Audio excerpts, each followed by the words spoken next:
Comey's sort of infamous spring testimony this year, which I'm sure many of you sort of saw news on.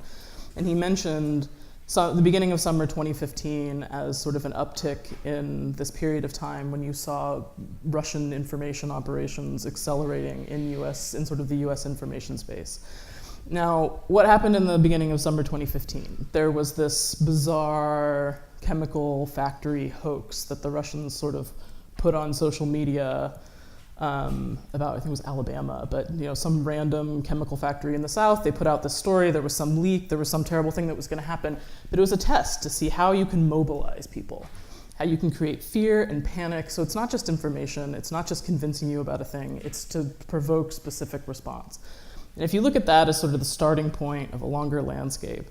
coming up through the election in the United States, as the beginning of a point of public opinion. You had, in that time period, just on 3 key issues, the Republican base shifted 35 points on their views on free trade,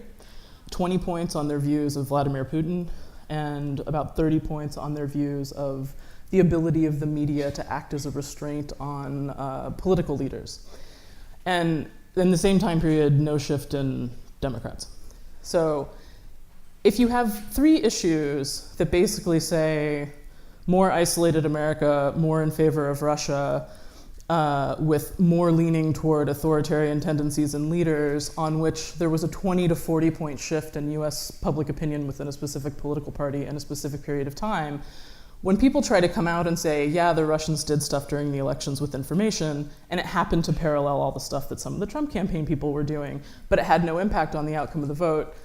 that's absolutely a false proposition.